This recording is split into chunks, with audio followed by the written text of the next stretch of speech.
Welcome back to another edition of the Work and Play podcast. I'm your host, Ariel Young, and I am joined here by the beautiful Victoria Alexis. Hey, thank you for being here. Thanks. It's good to have you. So for those of you guys who don't know, Victoria and I met as a part of the Morning Meetup, which is an entrepreneur group that meets 8 a.m. to 9 a.m. every morning, Monday through Friday, which it's a very rare group who's able to do that. And it's really cool to be able to meet a like-minded person who's on the same path. And I'm like, okay, they're investing in themselves. I'm investing in myself.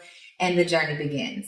Although the journey has already started for you. So that's the part that I like to get into. Okay. So on the Work and Play podcast, I get to interview my boss friends, talk about their career, where they've gone, how they got to their current place. Mm-hmm. And from a philosophical standpoint, the conversation is always around some type of career exploration, life transition, or self-actualization.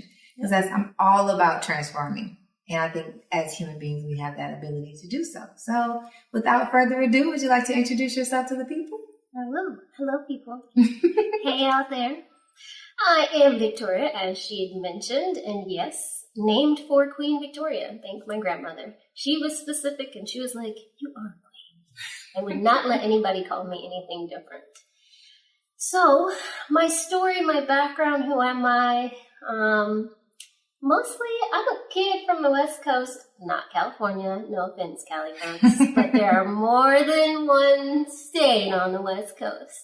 I'm from Pacific Northwest, so where it's rainy and dreary pretty much 333 days out of the year. Mm-hmm. So what state is that? Washington. Oh. Specifically, Seattle. Makes sense. I was like, wait a minute, context clues. Yeah. But that is home, and it's where my family is. It's where I grew up, and then I moved to Atlanta, Georgia. And here I am, which is where I met this lovely lady. I've been here for quite a while, actually. But yeah, my story, it's an interesting one. And I always start with kind of the contrasts in my life, which comes around identity. Okay. And self-identity. So, number one question that I get, like my pet peeve, just hurts me, is people ask, what are you? Ooh. Yes, I'm human. Thank you for asking. No. You know what I mean? Mm-hmm. What nationality are you? I'm American. No. I mean, like, really, what are you? Like, are you a little bit this, a little bit of that? You know. Yes, exactly. I am all of the above. Imagine. I'm all of the above. I am quite often ambiguous, I think, which is what kind of triggers people. And, you know, it's a very human experience to want to put things in a box and categorize.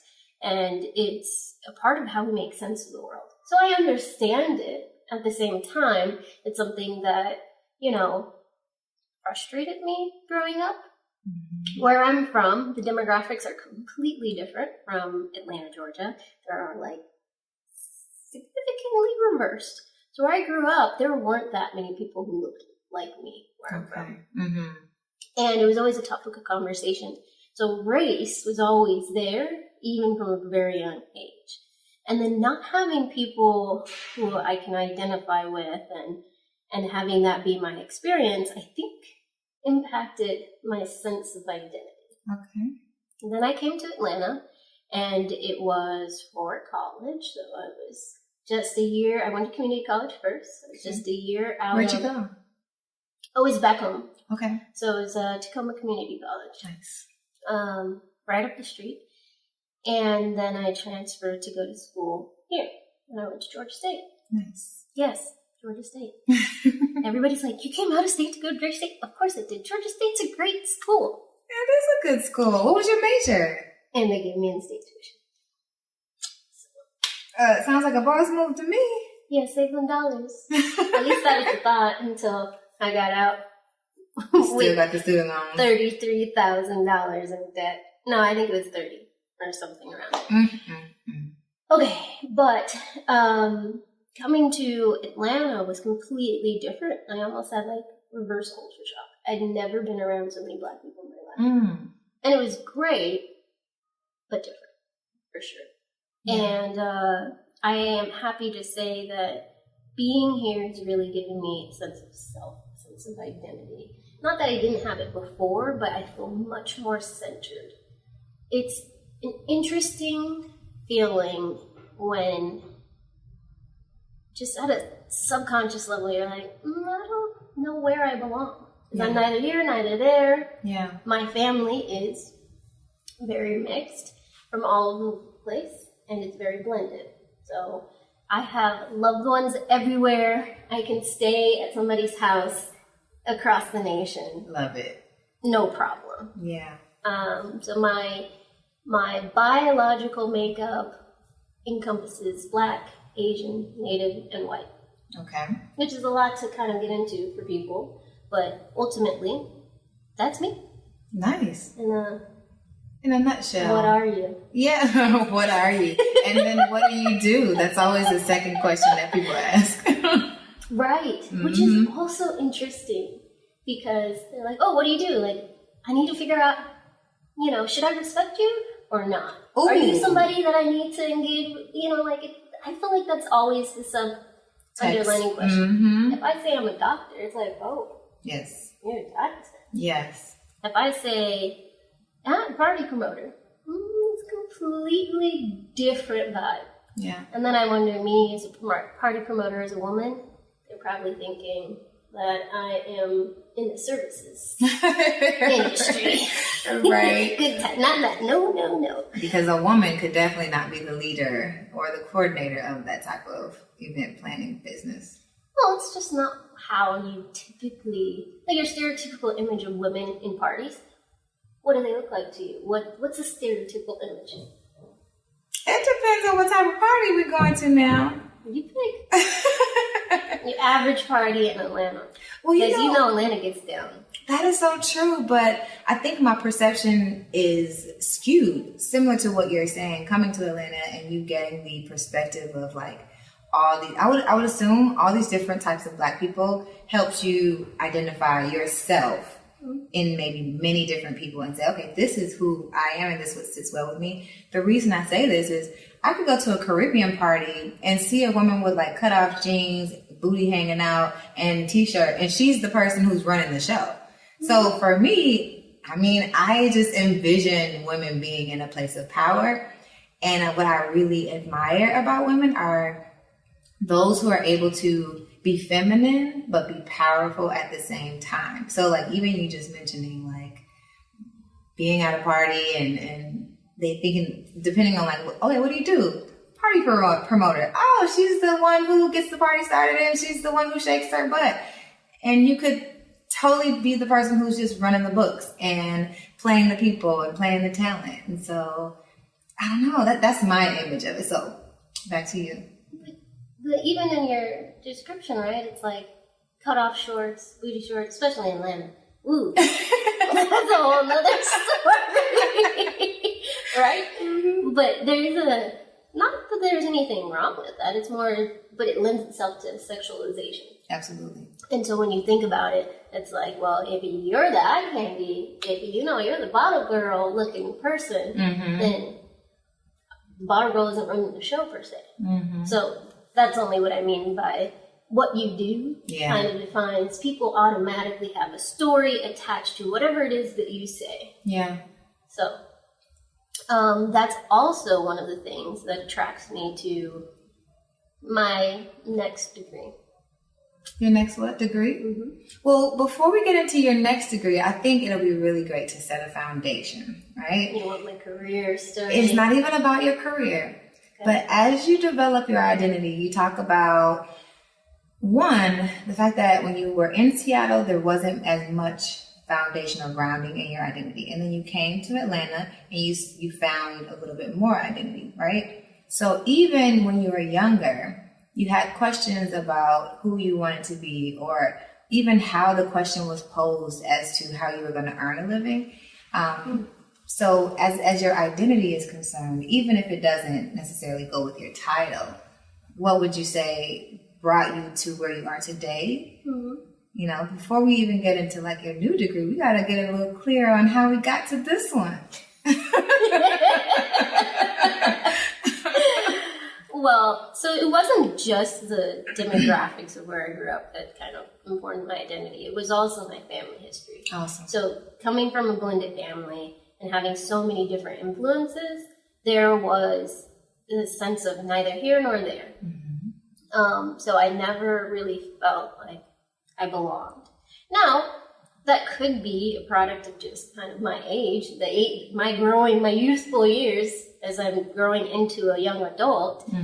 For anybody is like that. Lots of change, lots of confusion, lots of figuring out. Feeling weird. Right. Yes. And then my time in Atlanta really has been my young adult years. So from a timeline perspective, maybe there wasn't that much difference. But from a cultural background, just being perspective, there was a lot of feeling like I was in the gap.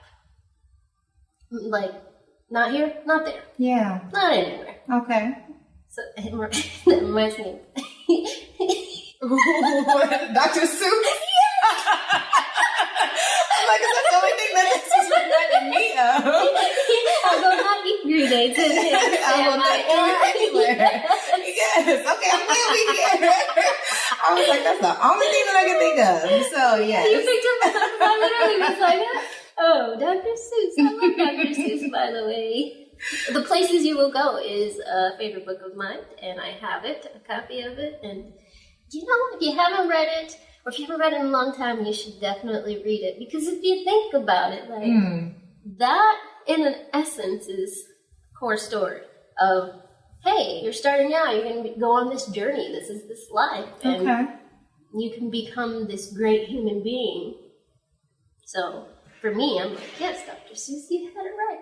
Okay, well, that sounds like a really dope book. So, because I don't think I've ever read that. Really? The No. Places You'll Go? Okay.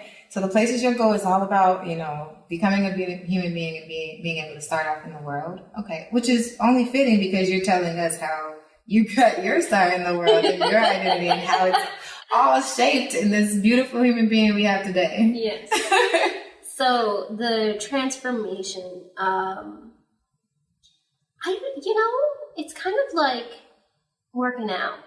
Okay. You could do some push-ups, you can run day one. You're not going to really see any results. You keep doing it, and you keep doing it, and you keep doing it. You're consistent. At some point in time, you'll look in the mirror and you'll see that something that's different changed. You are fit. Yeah. But you don't know exactly when it happened. It wasn't like, this day I woke up and ta-da. So when I think about it that way, I can't pinpoint a day where it's like, ooh, I know who I am now. I still don't, I still am in discovery and exploration. Absolutely. And change. Absolutely. It's so fluid. Yeah. But if I look back and I look at where I was, how I felt, and where I am now, without a doubt, I can absolutely say I'm much more centered as a person. Absolutely. So what would you say are some of those primary puzzle pieces? Because I imagine when we pass away, the puzzle will be complete. But as far as it goes now, we're literally just adding pieces to the puzzle, right? And we don't know what we don't know what the entire picture looks like, but we're working our way in. Like, this color fits with this color. Okay, perfect. We got a match. And then we're just matching pieces of our story from the past to our future. So, like, what are some of those, like, beginning pieces that help you, even though you came to Atlanta and you found grounding in your identity? What are some of the links that you made from those early puzzle pieces to today? Links. So, I think there are moments where I was just like, huh. And some of them are so basic. Yeah. I've worked in the service industry, so restaurants, that kind of service, guys. I said, now this is the girl. Right, I mean like restaurants, hostess, bartenders, servers, that kind of thing. I was a host at the time, and I came into my shift. We had just opened, and I'm a few minutes early, so we're not quite open yet. There's actually no one in the restaurant, but I can look over to it's like an open kitchen kind of setup. I look over, and they are busy, slammed, like making so much food. Wait, what's going on here? What's all this? Mm-hmm. I asked somebody, and then, my coworker, fellow hostess says, oh, someone placed a really large order. Mm-hmm. And it was right around the holiday time. I think it was maybe, I don't know, December 23rd or something. Okay. And I'm like, interesting. And the first thing I thought was, okay, that's cool. But then, we had some time to kill, and I'm thinking like, oh, who placed this order? And I start thinking about like, oh, who is this person? Yeah. Who has this much food? Why? And I started becoming curious, like, And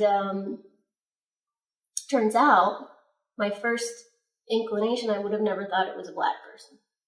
Mm-hmm. And not because Black people don't buy food, but just more like, this is a lot of food, it's a lot of money. And then when I seen the person coming, I was like, oh, okay.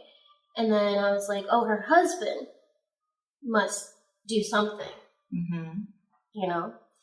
And dang, I could just slap myself. These are the kind of things you don't want to put on video, but they're true stories. Yes. And they're really good examples of reconditioning and reframing through experience, which is very important. So anyway, so she comes in, and I wasn't the one to check her out. It was my other hostess, coworker, one of the servers who kind of helped her out, and of course she got the tip or whatnot. But I was still curious. I was like, oh, okay, so what's the backstory? What's the deal? Yeah. Right?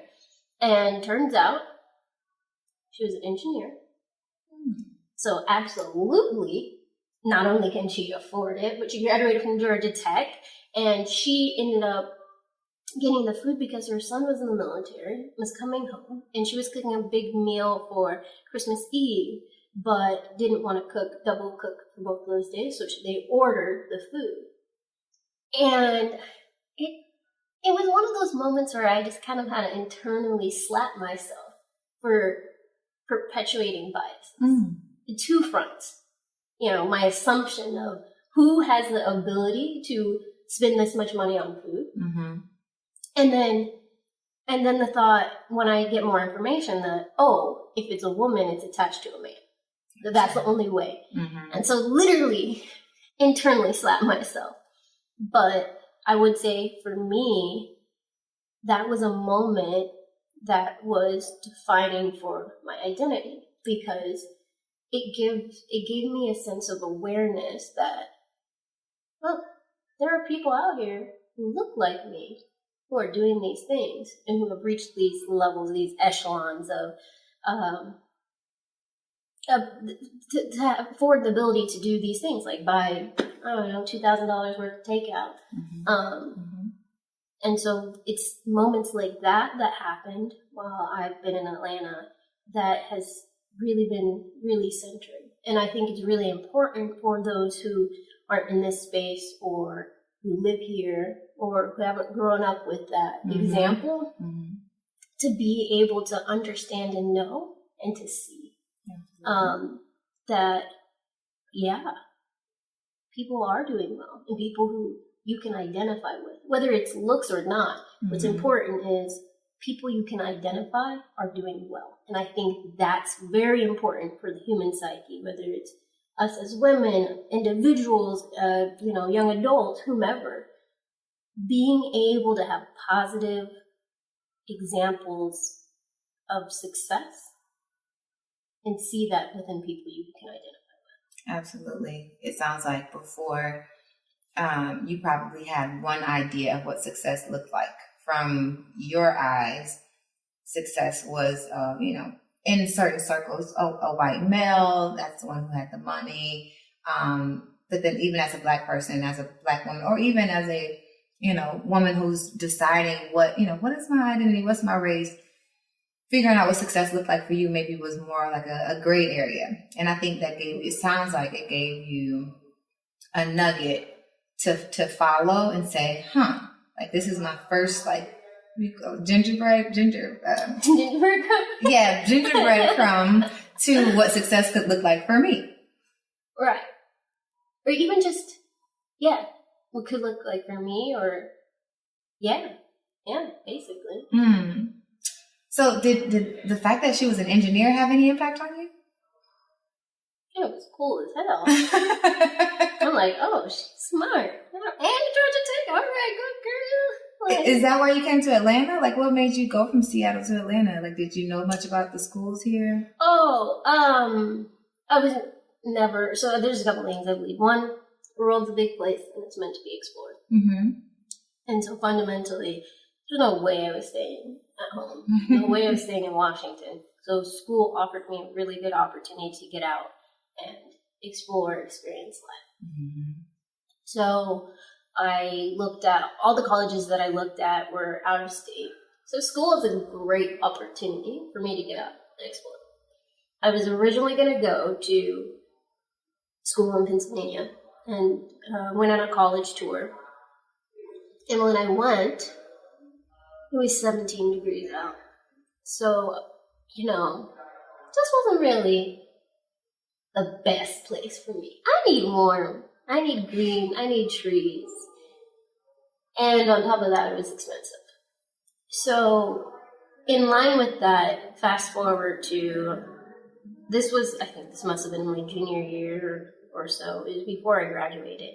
By the time I graduated, I was like, I don't really know. But I went to go visit my sister, who happened to be, and still does, live here. Okay. In Atlanta. And I didn't ask her to, but, she's a very thoughtful person. So she signed us up to do a tour at Georgia State. I'm like, okay. So I was like, no, this is cool. Okay. And I asked the question, and I was like, hey, what about in-state tuition? They're like, yeah, you can apply for a waiver and all that. And I said, okay. So I applied for a waiver. See, you should always look for savings. Ask. Because if you don't ask, can't receive. And I definitely am one to ask questions. I love it. Yes. So I applied for the waiver. They gave it to me, and I was like, ooh, in-state tuition? This is much more affordable than what my plan was, which was to come all the way out here, go to community college for a year, get in-state residency, right, and then go to a 4-year. Okay. Because I was going to go directly into what was then Perimeter Metropolitan College, the community college. Yeah. Did you know what you were going to major in? No. Okay. So what was... Oh, I lied. Okay. I lied. I didn't know anything. You did know? What did you want to do when you were going to major then? So I went to community college back in Washington, and then I met a teacher who had an industrial organizational psychology background. Okay. IO Psych. Yeah. I was like, this seems interesting. Yes. And it was a good blend. I love business. The bottom line of business, it's really about, hey, you're either doing it or you're not. You're black or red. You're either doing well or you aren't. Mm-hmm. And then psychology, it's all about people, which I find people very interesting. Yeah. So I was like, man, this is a degree for me. Seems like it's right up my alley. Yeah. So when I came here and I enrolled to 4-year, that was my plan and my path. I decided to double major in business and psychology. Okay. So you were makeshifting your own IO psychology degree. We didn't, like Georgia State didn't have an IO psychology? No. Okay. But I knew, so in psychology, you have to at least get a master's. At least. Mm-hmm. Because you just really can't do anything with a bachelor's. So that's nothing in the field, at least. Absolutely. At least a master's, right? Yeah. But if not PhD. Yeah. But, so you decided to tack on business so that you could do something with it? Is that what happened? Because industrial organizational psychology is that it's it's like psychology of business. So there's two branches of it. So the history of it actually started with the military, and when they started kind of assessing, I don't know, military personnel or whatnot, and then when you think about it from an academic or business space, there's two branches. One's kind of more the HR route, where it deals with putting together job descriptions. Someone with an IO-Psych background can put together job descriptions. There are other people, backgrounds, HR professionals who can do that, but it's not just the description. It's also like you consider making the assessment to determine if someone is a fit for that job description. Or things of that nature. So more the HR kind of realm branch of it. And then on the other side of it is more of a, hey, what's going on in my organization? Right. If I need to get a lot of companies like employee voice, employee view, those type of surveys to figure out how people are really feeling. If it's an IO-Psych person, they might hire them if they're going through a reorg. Absolutely. Or at least a smart company should, right? Yeah. I feel like IO psychologists are more so synonymous for that that organization, that effective organizational effectiveness, or like you said, that change management side of things. Because Lord knows they're underutilized in the job description section. I mean, like 70 to 90% of the job descriptions going there are not the job at hand. And then you have a lot of like hiring managers and people who are just making up the job descriptions just to put them on the board. Like, I'm not sure if the hiring process is like it used to be when IO psychology was in that route, but that makes sense. So you decided to create a version of IO psychology yourself, and you majored in both business and psychology.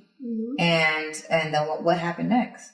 So this is all for undergrad. This was my plan for undergrad, because I was like, well, I'm going to get my master's in IO Psych, so let me get the business background and the psychology background. It actually wasn't the smartest thing to do, because it was literally the equivalent of getting 2 degrees,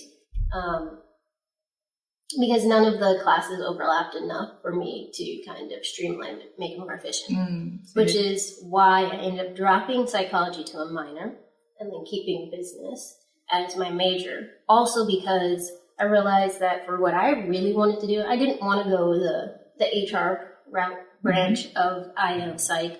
I really wanted to do more of the business, so org behavior, things of that nature. And I thought I could do the same thing with an MBA for much faster and just direct. And I felt like business was a more stable degree, I think. Not stable. Let me not say it that way. It was more, I could do more with it. Yeah. If I have a business degree, I could do more with it. Yeah. I'll be honest, I went business because of the prestige. It was either that or wealth management, but wealth management was like consumer economics. It sounded more home eccy. And I was like, I don't know if I can brand this. Let's just go business. Let's go corporate finance. They know exactly what I want to do with that. So I went, when you say like, economical, you said stable. I was like, prestige, look, you know exactly what this business degree does. Let's just run it. Yeah. Corporate finance was my worst class. Well, one of my worst. Almost one of mine too. That's why I'm not a finance person. Absolutely. I just got the degree, which lets you know that I can learn finance, but don't have me out here trying to be somebody's CFO. So back to you. Well, most people, I don't feel like most people go to school, don't work in what they went to school for. Absolutely. So. Only 20% really? actually do. Look at that. You got stats. Yes. Come with them stats, girl. Yes. Okay. So that was college. Those are the moves that I made in college from a degree perspective. I am very much, just kind of shorten this collegiate academic story. Okay. Or portion of my story. I'm a non-traditional student. I always worked when I was in school. Sometimes 2 jobs plus school, or 3 at one point, but I had specific goals in mind that I was looking to achieve. And then I was in school for 6 years because I kept finding reasons to stay in school. So I'm a lifelong learner. And so for me, that environment was just like, yes. Yeah. And then funding ran out and I was like, this is getting expensive. It's time to go. Yeah, for 6 years in college, $30,000 in debt is not that bad. Man. This is coming from a person who I didn't cry, but I darn near thought about not going to school because it meant me having to take out loans. Yeah. And my mom, I remember talking to my mom and she was like, look, this is just how it works. So this is what you're going to do. Period. I'm like, I don't want to. Oh my goodness. I don't want to be in debt. Anyways. So 6 years later, what did you do with the degree that you did have? What was your first job out of college? Well, technically, my first job out of college was my current job, my current employer. Nice. I'm not doing the same thing with the same team, but technically, that was my first. I can't even say that was my first job because it definitely wasn't. I've worked since I was 15. Absolutely, yeah. And I've done a variety of things. And being in school for 6 years and working, it wasn't just all service. So if you look at my resume, that especially when I was like interviewing, people would look at the resume and be like, "Wow, you have a lot of experience. So what do you want to do?" I'm like, "Whatever the business need is." I'm adaptable. Yeah. I had all the catchphrases down. Ooh. And I'm sure they employed you. Well, I also had a strategy when it came to time for looking for a job, and we can get into that transition bit. So, long story short, academic career, 6 years. I always looked at college as is basically a place for opportunities. I went to look good on paper, to meet people for resources and to look good on paper. It wasn't because I thought I needed to have a degree, but I knew that those things were possible in that environment. And I'll give you an example. I went to go study abroad for a year, and I got way more money to study abroad than I ever got to go to school in the States. Really? How'd that happen? I guess because it's more, I don't know, because it's more niche. And so I applied for various different scholarships that are specifically only for study abroad, and I got it. And I figured out how to leverage my same financial aid while abroad. So that added up there. And by the time I looked at it, I was like, wow. Well, you look at that. Can't get any money here, but I could get money for over there. Yeah. And where were you stationed? Or where were you Are you in a military background? No, I just couldn't think. I've never done a study abroad. So I'm like, what do you say when you are a study? Where were you housed? Where were you located? Where'd you live? Where'd you go? Okay, where'd you live? See, so casual. But stationed is a military term. I'm very formal. Sometimes my language can be very much more formal. But no, I just was pulling for a location. Where'd you live? It's so like comfortable, but she just wants to be fancy, guys. Where were you stationed? Yeah. I guess just as foreign as an army brat would be, or a person in the military. Station sounds just as like foreign to me as like a study abroad. So who knows? I'm like they might use stationed in there. Who knows? Who knows? They would have said live. Them things those people over there doing. Yeah. So where were you in them over there? I went to Brazil. Oh, yeah. Nice. And then when I tell people, they're like, "So you're Brazilian?" No, I'm not Brazilian. How long were you there? Just a semester? A year. Okay, nice. Did you learn like Spanish? Not Spanish, but I did learn Portuguese. Portuguese, got it. Want to give us a little bit? Ask me a question and I'll respond. I guess. Where do you live? Eu morava no São Paulo, na cidade. So I said I lived in São Paulo, the city. Okay, I'm not even going to try to do that right now. You guys are not going to hear me try to roll. So just I think the two phrases that are important is bom dia. Bom dia. Good morning. Okay. And obrigada. Obrigada. Thank you. Okay. Look, I'm coming to Brazil, y'all. Yeah, you should know. You definitely should. Absolutely. It's we can definitely, go. I'll, you know. It's definitely, so look, if you got some peeps out there, and then we can like go hang out at the crib. No peeps. You always make friends. I tell you, man. Everywhere. In the Brazilian culture, they are the most loving people. Culture. I've been a few places. It's not that their other cultures aren't loving, but my experience and my time there was just so welcoming, and it was great. We can have a whole session. We have a whole episode on travel. I can't wait. And experiences. Yes, I never got a chance to go to Brazil because of the $200 visa, and it was like you had to plan. I got rid of that after I got my visa, my 10-year visa. I was like, dang, I just paid for this. Now they got rid of it. But yeah, no visa requirement. Now?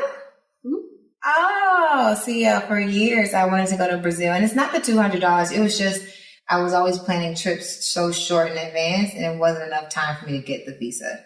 So, because I used to work at an airline, so I would just go. Girl. But I never got a chance to go to Brazil. But it's definitely on my list, so we can go for sure, and we can make new friends. We that'll be another topic. Okay. We can talk travel. I can talk travel all the time. Okay. I know that's not the objective of this. So, needless to say, I came back. So my whole point is that I've worked throughout since I was 15, but I've done a variety of things. So, I was in sales, selling them knives early on. Oh, veterans. Cutco. Yeah, which everybody, yes, I love those knives. See, you should never sell anything that you don't believe in. And I believe in it. Like, to this day, I was having a conversation with someone. I was like, yes, those are so great. Everybody needs them. They're like, are you still selling? I'm like, no, but they're great. Yeah. If you're a chef, you're going to get different tools. But for everyone else, they cooking. Yes. Okay, but I was in sales. And then, and I've always kind of had side jobs in the restaurant industry, while doing whatever else, school or a main job per se. Then I spent some time, with the United States Peace Corps, not as a volunteer, but in the regional office. And that's what I did for my work study position all throughout college. So, well, for 4 years in my college before I left. Okay. Then I worked for, when I came back stateside to the U.S. from Brazil, then I worked for the largest distribution and manufacturing. So the company was the largest distribution and manufacturing for Latin products in the Southeast.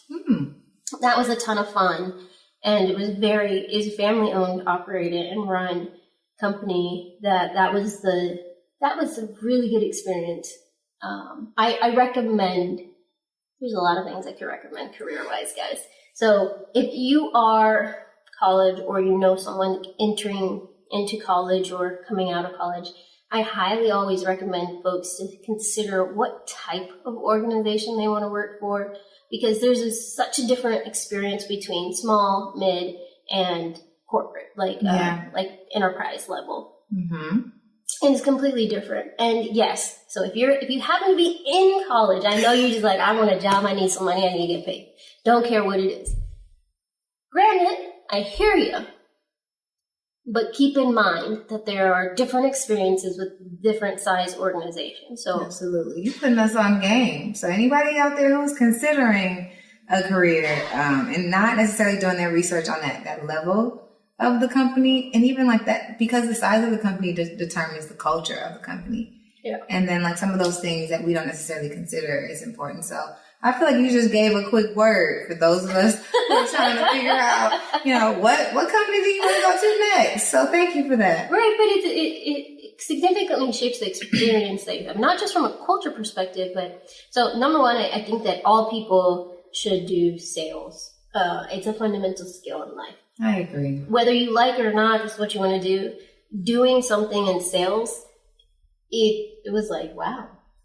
I'm not a salesperson, but I definitely don't regret doing what I did because it's fundamental. But then working for a medium-sized company, I got to do so much. And that's typically how it is, because it's not compared to like enterprise, there's a ton of people. So your job, you have this one very specific thing that you do because there's so much volume that you can only really focus on this one thing. There's people for every other aspect of it. Right. Which is, life now. We have my prior department is bigger than most companies. We have over 10,000 people in just our department. So that contrasts that to my time being in a medium-sized organization.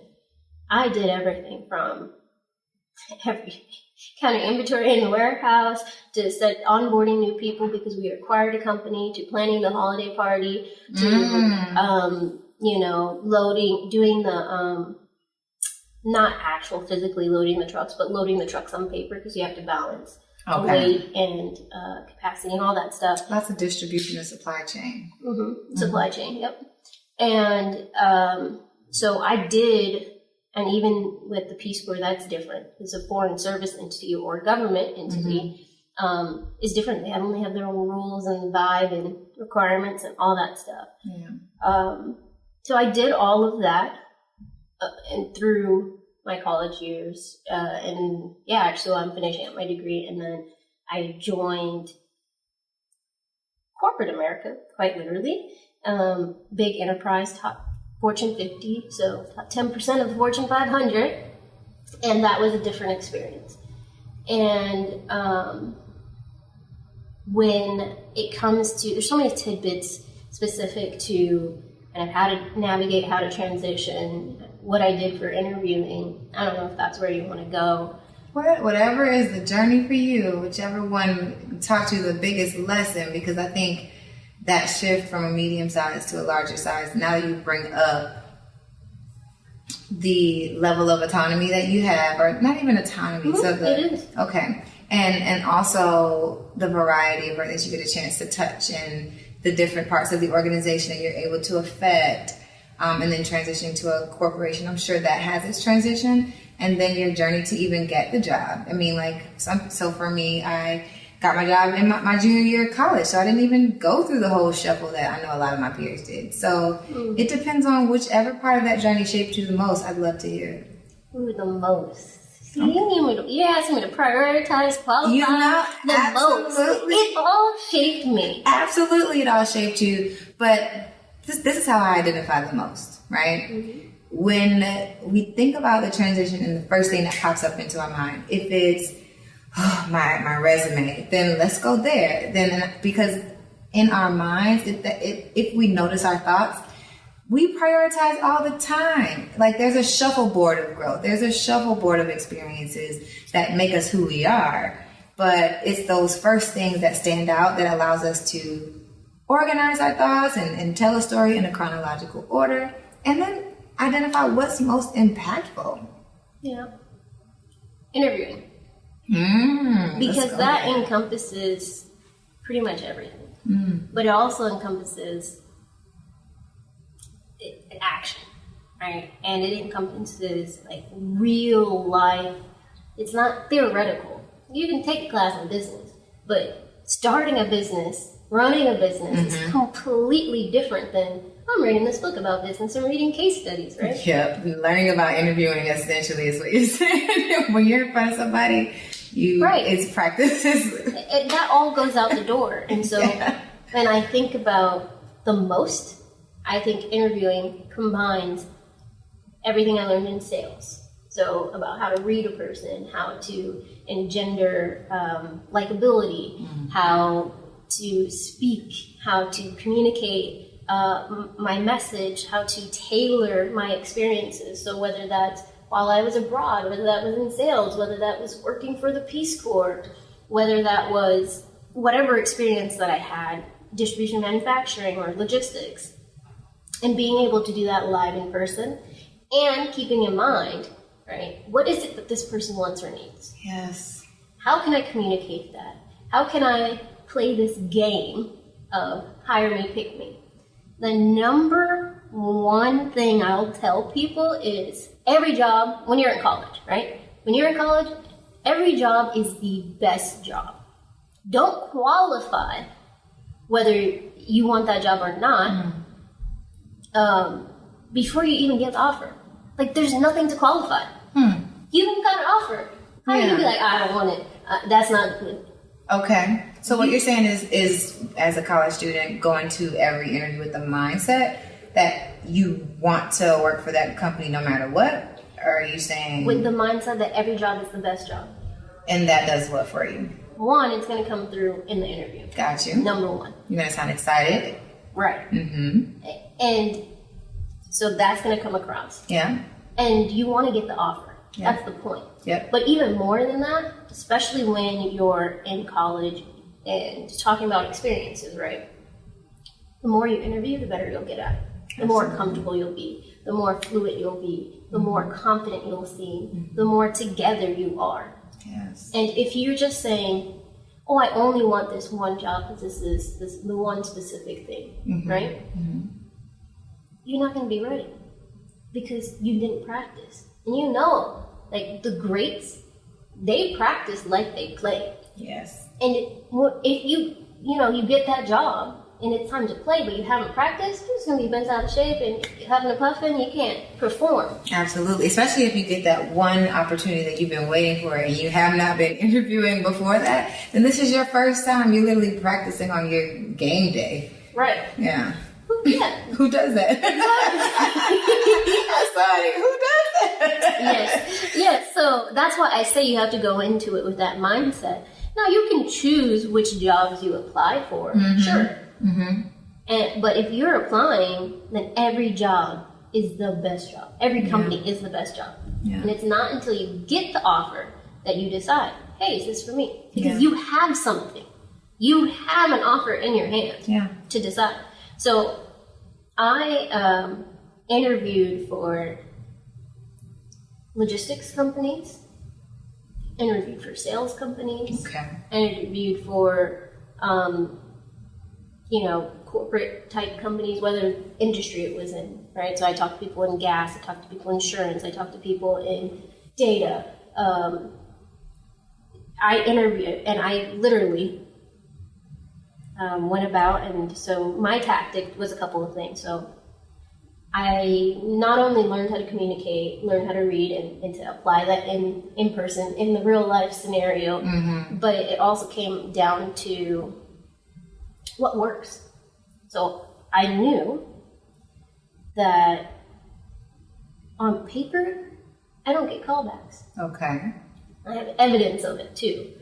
But in person, man, it's like a whole new world. Yeah. So when I really got serious, I leveraged the career fairs. And going to a big school, we had we had 2 huge career fairs just for my university level, and then the college had their own, the business college. So, several times a year, at least 4 times a year, there were these opportunities to be in front of people.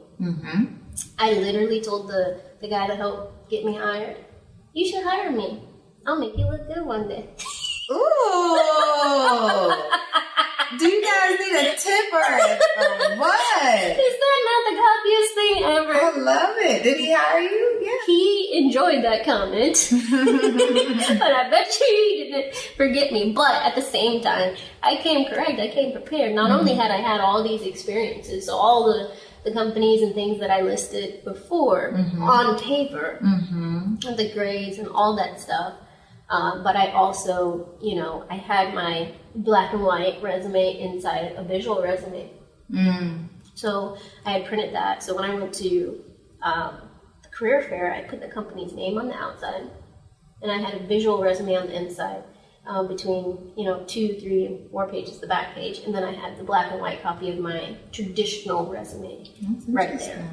And there's a couple of things with that. I did recruiting once. I was in corporate America, so sometimes they just throw out that stuff. Sometimes they might remember, but sometimes not. But it didn't matter. It's kind of like how to win friends and influence people. Absolutely. People love their name. Okay. So do companies. If that person is a recruiter, one, they probably have a job to do, so they have a quota to fill. Yeah. Number one, right? Yeah. Mm-hmm. They got to get talent that's qualified, that can do the job to meet whatever goals, right?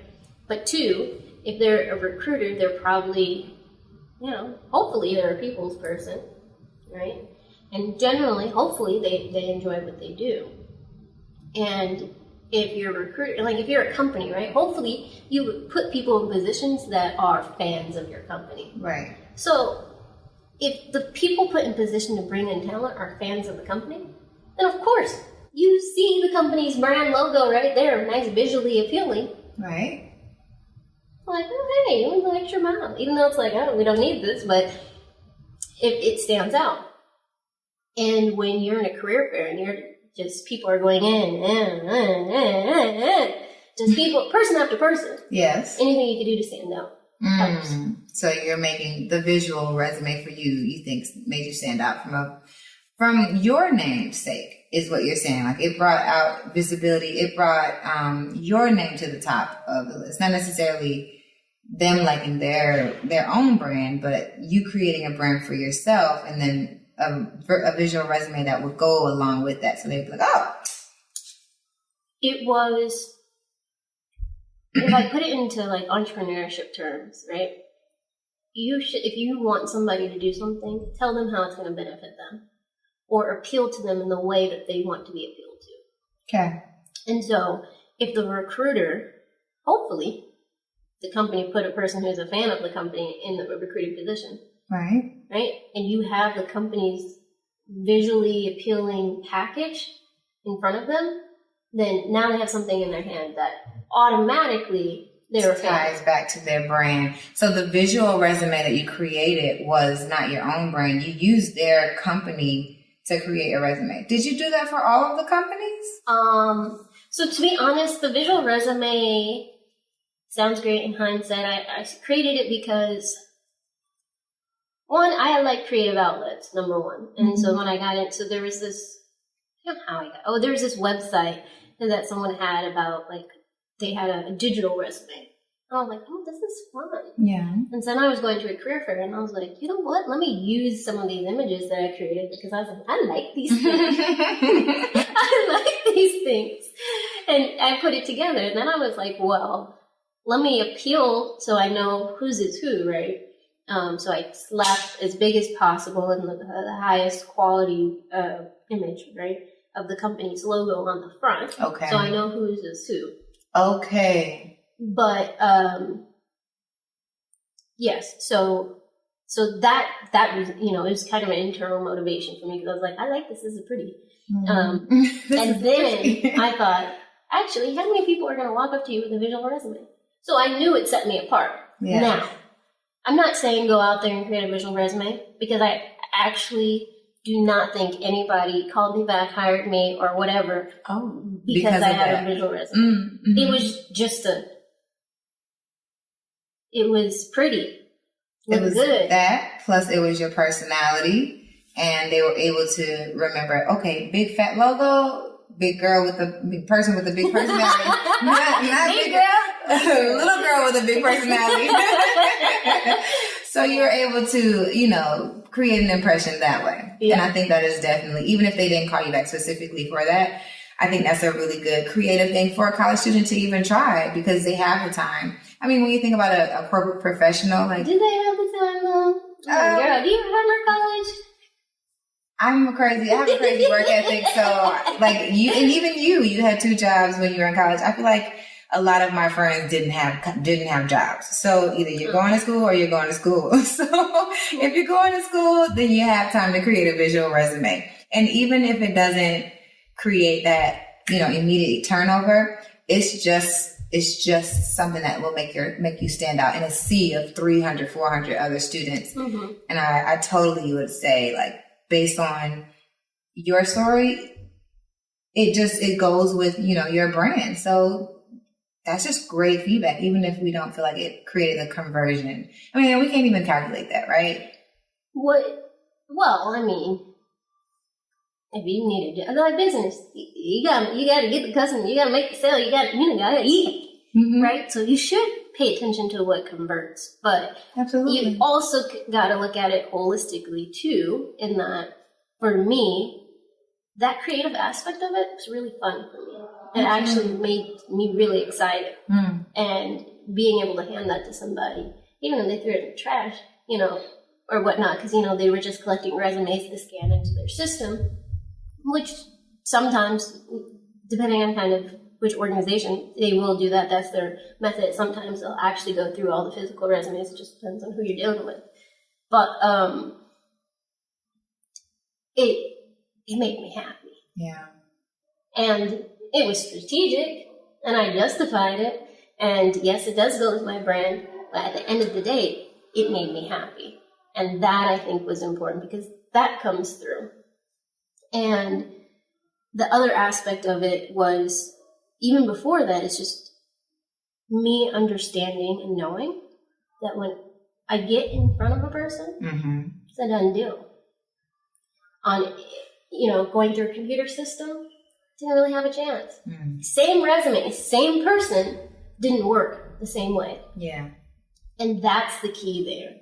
So knowing yourself, knowing what works, and then figuring out ways how to get yourself in the environment or whatever it needs to be for you to succeed. And then finding ways to have fun in it. So for me, the visual resume was fun. It was exciting for me. And, I'm just like, oh, hey, I made a visual resume, so I felt good about myself when I'm over here telling people, you should hire me. I'll make you look good. I actually only said that to that one person. So I didn't say that to everybody. I like that. Hey.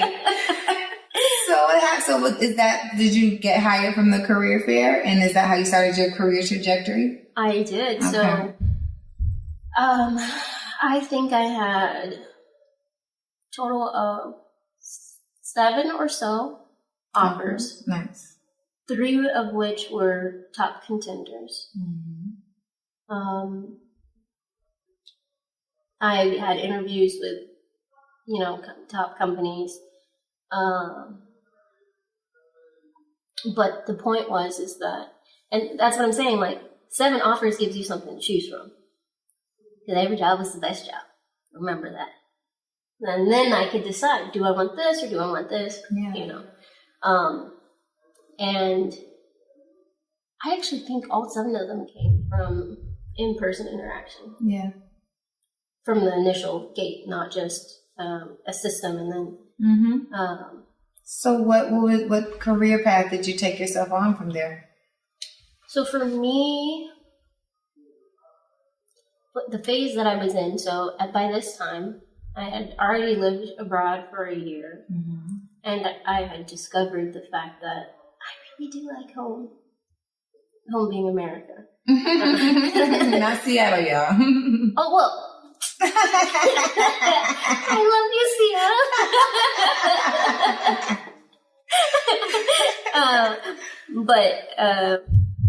So I was ready to not be so much of a nomad. So some of my close friends, one of my friends actually calls me a gypsy because, I would always be going to a new place. I never wanted to put roots down because I always wanted to be able to get up and go. And at that point in time, I was ready to, I realized that I need to make money, number 1. Number 2, I didn't know if I could really I didn't see the way that I could make a sustainable career out of what I was doing. And 3, I kind of lacked the structure. And I'm a disciplined person, or I can be, but structure is important. So I learned this later. So at that time, I was ready for corporate America. I was ready for a job that was going to pay me my work. I was ready for stability. And I decided to go with a company that provided me that. So I had the top 2 offers that I was looking at. The companies were sizable or comparable in terms of size. But it really came down to benefits and what I was going to do. So one of them was more of it wasn't exactly sales, but it was in the sales realm. So it was putting together the communications for the sales teams for specific products and going to, vendors and stuff like that and pitching, that kind of thing. They actually offered me more money. Mm-hmm. And then the other one was in IT. Okay. And it had a pension. So ultimately. After how long? 5 years. Why, man? I'm just saying, like, who considers a pension at college? I'm an old soul. I chose my job because that's the reason why I told them I declined the other offer. Because of the pension? I said because they asked the recruiter or the people, they ask you, like, why. I was like, hey, I really appreciate this process. I'm actually not going to go any further. I've decided to accept another offer. And then, of course, they asked why. And I was like, they ask why to see if it comes down to money or something that they have control over. Mm-hmm. So if it was a money thing, they probably could have had realm to offer more. Mm-hmm. And then, but then I was like, no, I doubt you can offer this. They have a pension. You don't. They're like, she was like, yeah, you're right. Well, have a good time. So how long have you been there? 5 years. That is why, full circle moment, we are now at a place where we have met as this journey continues in the entrepreneurial realm, because you are locked and loaded, sis, at least for this particular part. And however much it is, it creates a sense of stability in long term in a way that allows you to explore something as variable as entrepreneurship, as of right now, as a young entrepreneur. Yeah. Yes. But I mean, my pension ain't gonna support me. Absolutely not. But it's like I think I vested for like a couple $100 maybe a month. Well, okay, gotcha. So then, I mean, you'll eat every day. I mean, so I hear when you get to the 10-year mark, that's when it really starts being like, oh, okay, this is something. Okay. But if you think about it, like, pensions are for careers, so that's 30 years. Like, there are people in my company who've been there for 30 years easily, not a doubt. 20 years for sure. That's super common. Yeah. When you said pension, my brain went 20 years. And I said, whew, as a college student, I definitely was not locking myself in. Even today, it doesn't even have to be a college student. Like, don't take my opinion. My perspective on pension is not typical for my age. I'm an old soul. I'm an old soul. There's wisdom in that. So, I appreciate that part. So help me understand why pension at your age, like, was a selling point. Okay. I have always been very interested in money, I think a lot of people, are interested in it. Let me put it this way. I opened my first bank account when I was 5. Nice. With $100 in coins. There we go. Right? And I had an opportunity to where, my mom talked to me about, like, I knew what interest was. I have a handwritten note for some money that my sister borrowed from me, or my mom. It's probably my mom. It's actually both. You know what? And it was like, so I knew what it was, but I didn't exactly know how to implement it, because it said, you will pay me my money back by this date. If not, it'll be 25 cents per day of interest. And I was like, now, hindsight would say, no, you charge interest at the moment the loan is made. Do not delay. It's not a deferred student loan. No. 25 cents per day that at the time is out of your hands. Exactly. Needless to say, it didn't even matter. I didn't get that money. But whatever. Making loans. Yeah. So that's been my relationship from a very young age. Okay. So I always had this sense of awareness around, hey, this financially is a solid, secure kind of thing to do. And that was at that point in time. And then knowing more about pensions and things of that nature, 401k hasn't been around that long. Okay. It actually started, I think it was around the 90s, late 80s, 90s. But what was going on at that time was the market was so hot. Like before the dot-com boom and all that stuff, like during that time, the market was just like exponential. You're getting super returns. Mm-hmm. And pensions were a thing. And pensions came about because it was also a response to what happened in response to like the fact that Social Security you can survive off Social Security. So Social Security is provided by the government, and then companies and corporations as a benefit kind of have these pensions, and they provide these pensions because there's plenty of it used to be the thing in the day, and then get fast forward to the 80s, 90s, and the market's super hot, and people are like, you're taking my money, but I could get a greater return on the market. Okay. And so this is how this thing of 401ks came out, because it gave people control over their investments. Yeah. Or more control than a pension, right? Because a pension is, you don't see it, you don't touch it, somebody somewhere else does it, manages it, and, you hope that they're growing the pot. They're making good decisions to grow the pot so that you can get paid later. Okay. And is it variable? Like, is the pension, the amount that you get, is there in any way, you said it sounds like there's no way to predict how much you'll get, but there's some type of security in it based on... You could, I don't know how all pensions work, but for ours, for example, there's a calculation to it. So it's based on, I think, something like to the effect of your 3 highest earning years. And you get a percentage of pay out from your 3 highest earning years. And there's some other stuff there. I actually haven't looked into how it's calculated yet because it just still seems so far off for me.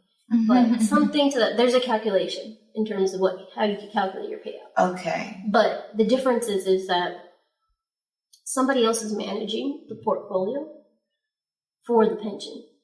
So that's how pensions so the company puts away money and sets it aside, and then they invest it. And they invest it in things. Typically, I would say pensions invest in things that are more secure, so they're not as risky.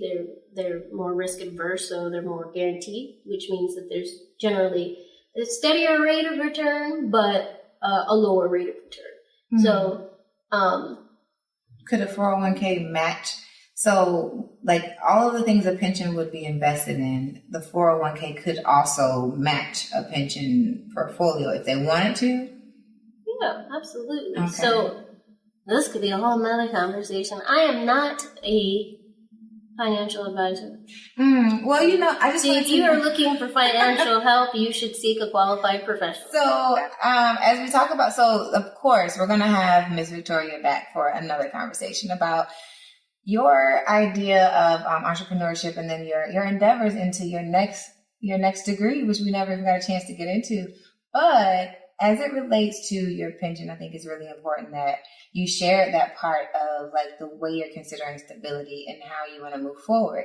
So, to give us an idea of what's to come, what is your idea of the next couple of months or year, and what do we have to look forward to in Miss Victoria's life? So much. Consistency on social media would be number one, right? My goal is to be a content creator, influencer, have great content, or more specifically, put it out there. I record, do stuff all the time. I record all kinds of things. Then, from a life standpoint, I'm moving, so leaving where I currently am, back to the West Coast, so that'll be good. Nice. A nice change of pace. I don't think it'll be permanent or forever, but you never know. And career-wise, I made my bigger transition like a year and a half ago, so I joined a new team. So I will stay with this current team that I'm on, which is an interesting space for anyone in the IT space. On the product side, so really heavily into product management. So we have actually gotten into your mind to understand how you've evolved as a woman, how you've how you've discerned what your identity is, how you've learned your skills, and the skills that are going to take you through the job search process, and how you learned what assets actually get you to where you want to go and how to communicate those things. So it sounds like on the next part of the journey, it's a lot of figuring out what your stability looks like. And then I definitely want to get into your next degree choice. But you've put us in a great space for us to be able to see like what happens next. So we'll be able to come in and check on some of the things like where is she going to be? Is she going back to the West Coast? We'll see. So until next time, I want to thank you for joining us. Thank you for having Sharing me. your story. I think it really resonates with anyone out there who's trying to figure out what their identity actually is. And even for people who are looking for certain parts of themselves and other people. Because there's a journey in your story. So I appreciate that. So thank you for joining us. Thank you guys for listening. And stay tuned for part 2 because it's coming, guys. Peace out.